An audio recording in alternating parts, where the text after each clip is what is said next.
Okay, so I had every intention with this Direct to do a quick recap to say that was lovely, a little bit more information on Kirby Air Riders in advance of it releasing next month, but Sakurai had other ideas. So I'm going to go over briefly, I'm going to try my very best to keep this as brief as I can, condensing 1 hour worth of unbelievable content and additions to Kirby Air Riders, condense it down into hopefully something that's about 10-15 minutes. We will try our best. So the Direct kicked off with a quick look back at the last presentation, set the scene for what was ultimately an hour of dense content, and as always, Masahiro Sakurai's trademark humour and energy were right there, front and centre. On numerous occasions, he said, "This is how I would recommend you play it," but ultimately, the customization is there, it's entirely up to you, do what you like. The sheer level of customization that has clearly been put into Kirby Air Riders, akin to the last couple of Smash Bros games, is absolutely surreal. It's unnecessary, but at the same time, it's so welcome. And the amount of customization that you have now in this game will surely see it through as a long-standing Switch 2 exclusive. So we started off this Direct really strong with the reintroduction of Top Ride, which was a mode from the previous Kirby Air Ride game. Compared to City Trials and compared to Air Ride, it's much shorter, it's much briefer, quick bursts of gameplay, and it's perfect for that kind of pick up and play short session type of thing. It comes from a top-down perspective, hence the name Top Ride. There are 2 control methods to use. These were previously assigned to different vehicles. They are now simply an option whereby you can now use any vehicle you'd like, any machine you would want to control. There's a wee bit of camera customization now, which is quite nice. You can adjust the angle of the camera slightly, you can pan in and pan out, and there are exclusive items that can only be used in Top Ride, and Sakurai went over those quite quickly. We also got introduced to the brand new road trip mode, which is effectively a story mode by the sound of things, and it will introduce all 3 previous gameplay types, Air Ride, Top Ride and City Trial, combining them into one sort of adventure story mode type experience. So that was definitely one of the big reveals of the Direct, and later on we got the opening cutscene to that story mode, which could be argued as getting too much information, but from what Sakurai was telling us, there is still plenty more to be discovered. There was a big emphasis as well today on the online and social features of it, the new paddock being effectively a big online hub. Players can run around freely as their characters, you can do machine customization, you can watch other people racing on the big screen, and there's a lot to do while you're waiting for your online matches, which is absolutely great, because some Nintendo games haven't been too good at that. Splatoon has gotten better, Mario Kart has gotten better, but it's still not perfect, so it's really good to see Kirby Air Riders really honing in on that sort of what can be quite a boring wait before you start your next match. There's a customizable license card that you can get, which is again similar to things like Splatoon that we've seen before, where you can customize the colour of it, customize the phrase that you are described with, again similar to Splatoon. That shows your global ranking to other players around the world. It shows the coloured ranking that you have as well, and ultimately, as I keep saying, the customization in this game is second to none. We then took another look at the tracks and the machines that we can get. So there are 80 total tracks, which is a combination of the 9 brand new tracks for Kirby Air Riders and the 9 returning tracks, which was a lovely reveal from the original Kirby Air Ride. The retro tracks are looking absolutely gorgeous, brought up into the modern generation with remix soundtracks. It's just shaping up to be such an incredible game from a content perspective.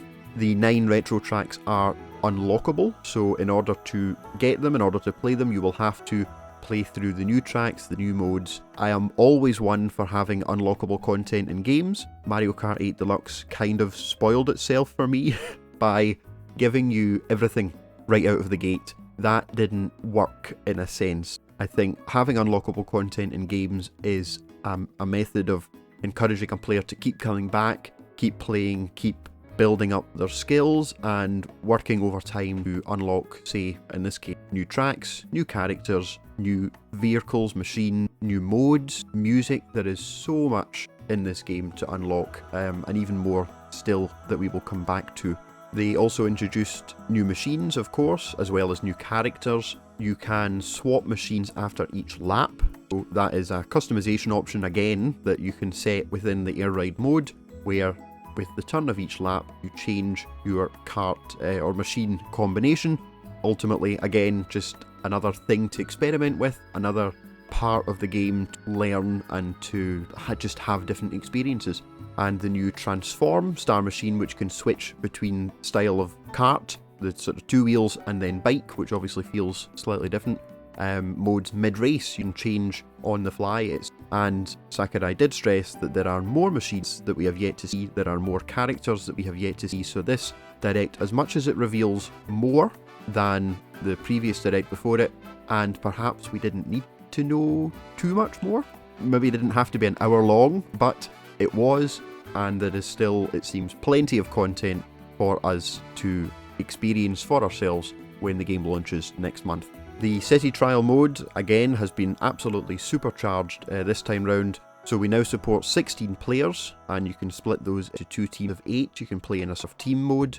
There are tons of new items and the new rare boxes that drop loads and loads of items all at once. Legendary machines are back. That was kind of, it wasn't something that was shown last time, but it was something that we were kind of expecting to happen. As Sakurai said, many people will know of the Legendary Machine from Super Smash Bros. Series. That was my introduction to them, but of course they were originally part of Kirby Air Ride. There's the new Freeride mode, which allows you to explore the map at your own pace, and the new Flight Warp Star, which is exclusive to City Trial, which offers the maximum flight, and you can just fly around the area without having to worry about health or energy by the looks of it. It seems to be infinite, maybe it's not, but it's certainly very highly capped and looks like a great way to just explore the open world. There's new field events that Sakurai went over, and there's new stadiums that were revealed, including the Versus Boss stadium, which you'll fight the sort of Transformer Robo DDD, which is like an evolved version of the original boss fight, and I don't know if there's going to be different ones or not. It's sort of hard to tell. There is, of course, a new time attack mode, basically for testing your own skill. It is not ranked globally, which is a bit of a shame. It's a bit of a shame, but ultimately it's for your own testing of your own abilities, and there's a lot of custom that can go into that as well. So try out, get your personal best on different machines. It keeps individual scores for different machines evident, with different speed stats and things. Might want to test how certain machines work on certain levels, and I think that's a really neat feature to have added in. However, I would still like online leaderboards. I know it would be an awful lot to ask, especially for Eden, but still. The checklist system is returning, which is effectively basically achievements within Kirby Air Riders. You can now click directly on a certain achievement, and then it will set the game up for you in order to give you the best chance of beating that achievement. So you can work it in a few ways. You can work it as just play the game normally, get achievements as they come, or if you're really, an achievement hunter, you're looking to fill in this checklist, you can simply walk through the checklist and tick off all the boxes one by one.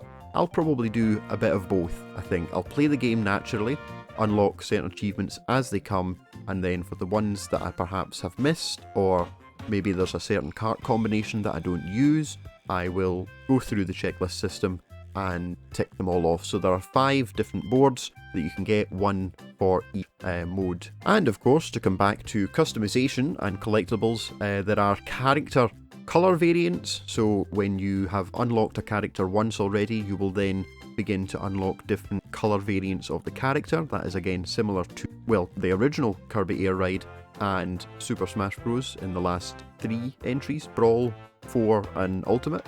You can get decorations for your machine. So they introduced the My Machine section of the game, where you can unlock patterns and colours and add-ons for your machine, and you can really absolutely customize the living daylights out of your machine, and your rider can also get hats. So you can have lots of different hats or bunny ears or anything you can think of for the riders, which will of course be swapped in and out if you get a copy ability mid-match.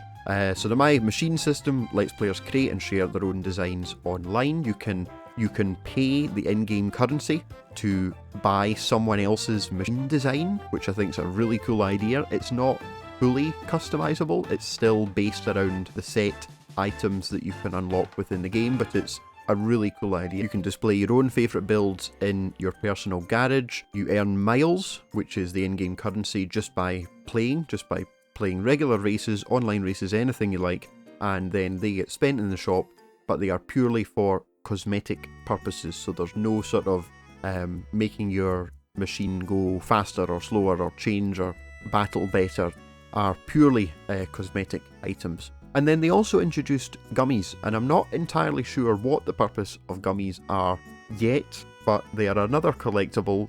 They look cool. Yeah, gummies, not the Kingdom Hearts variant, different things. Once again, in terms of the soundtrack, absolutely slaps. That is expected from a Kirby game.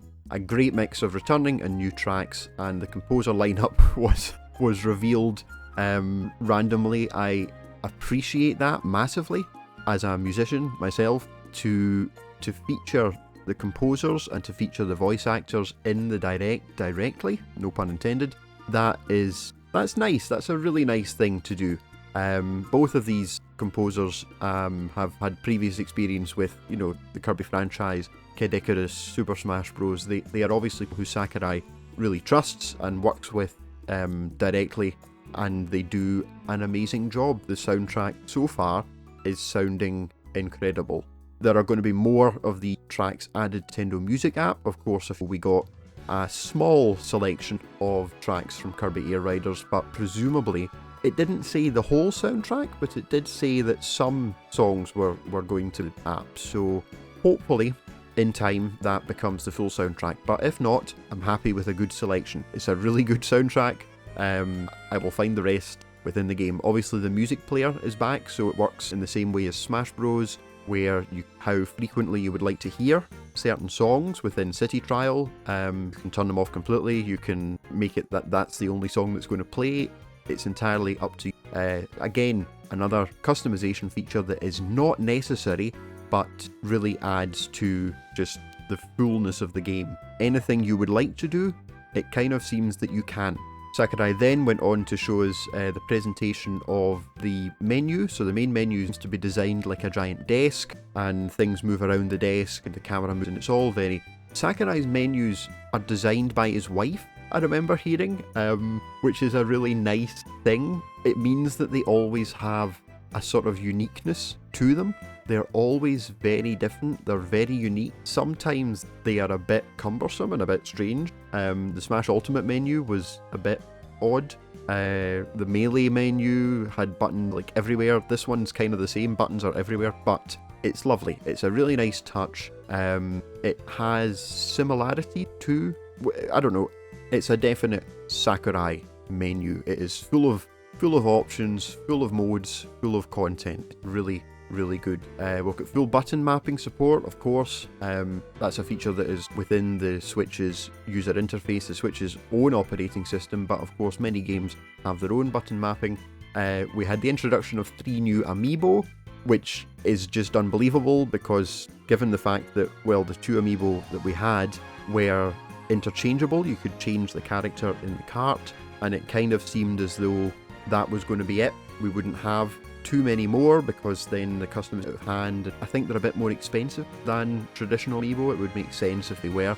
So we have 3 new amiibo, and of course Sakurai joked, I didn't think we could do this, but we can, and we have, so here you go. It's his humour. His humour's really good throughout the whole presentation. And that is honestly, I think, half of the reason why they have given him 2 full hours to promote this game and to just give his own personality, his own twist on things. He is a personality in development, and I think Nintendo really benefits from having people like him, and he's really one of the leading people in that sort of space where we as a gaming community feel connected to him, and we feel that he really cares, because he does, because basically he had a hand in creating Kirby. He created Kirby, and this is like his magnum opus to Kirby by the sounds of it, because ultimately at the end he said, we have no plans for DLC, we have absolutely no plans for a sequel, everything is in this game, we have put everything into making this game as full an experience as we can, and it really shows. It absolutely does. He thanked fans at the end for their passion, for their support, ultimately suggesting that if it hadn't been for the passion of the fans, which the original Kirby Air Ride has a dedicated, passionate fan base.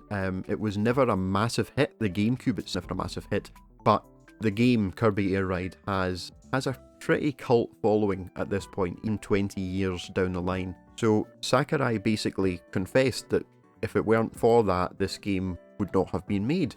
Evidently, he is passionate in creating a legacy sequel that will not replace the original, but could, and just add as much more to it as he possibly can. So at the very end of the Direct, we had an online demo announcement for, obviously, similar to things that they've done in the past, Platoon Global Test File, the ARMS Global Test Punch, or whatever it was called, different online testing facilities. So in the early November, I think it's the date of November, there will be periods of time for different to test out Kirby Air Riders on the Switch before the full game releases on the 20th of November, which is just under a month. So I'm looking at this now and I'm 20 minutes in. I hope I can cut that down to something slightly smaller, but if not, then I will give my own thoughts now. At first, I wasn't really bothered about Kirby Air Riders. I thought, that's cool, Kirby racing game, I'll maybe get it on the sale, that looks nice. However, having watched the last 2 hour-long directs where Sakurai goes in detail, he gives live demonstration, shows his passion, shows, you know, everything that they have put into this game, I have to pick it up.